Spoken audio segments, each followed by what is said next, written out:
All right, question for today is, do I need a patent before pitching investors? I am JD Houvener, owner, founder, and patent attorney at Bold Patents Law Firm, also the author of Bold Ideas, the Inventor's Guide to Patents. I've helped inventors now for almost 11 years, achieving nearly 500 patents as of today.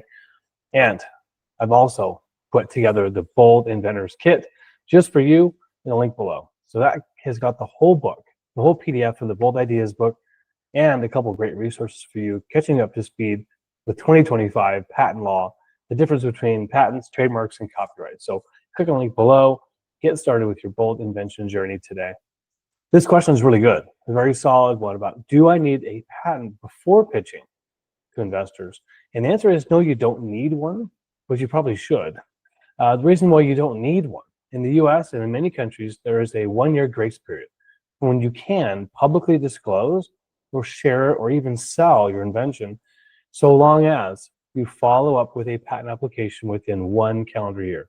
And that's a very strict 1-year public disclosure bar.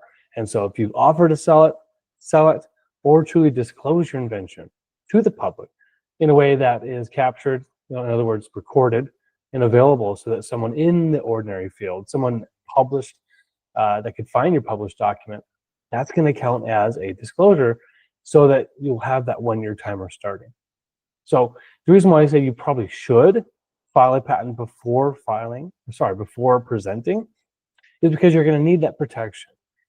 And you want to be able to explain your invention in as much detail as possible without having to feel like there's, you're holding back and not sure whether you should be explaining your full invention on stage.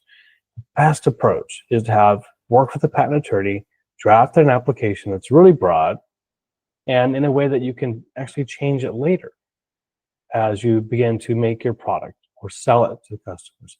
You can file what's called a provisional patent application, and that will lock in the priority date so that any other inventor in the world that has the same invention as you, if they file, you will still win, right? You've got that early filing date. No one else in the world can get that first because you filed early.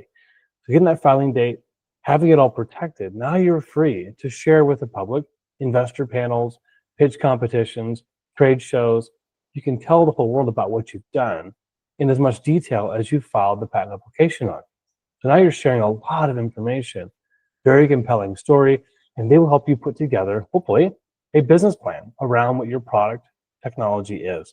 That's the whole goal, is to help you make money, make an impact in the market, and make your product a success, not just get the patent. So we're here to help improve the confidence, boost the morale, and make that pitch even better because you've worked with a patent attorney, helped sort of flesh out in words and drawings what it is you've created. That will give you a lot of empowerment and even help you craft a better pitch too. So recapping my summary here, no, you don't have to get a patent before pitching, but you should. So take that lesson and check out our Bold Inventors Kit below. Click the link to get much more detail about the patent process, how that might fit into your business plan and pitching in the future. I am JD Houvener, owner and founder here at Bold Patents Law Firm, wishing you an awesome week ahead. Go big, go bold.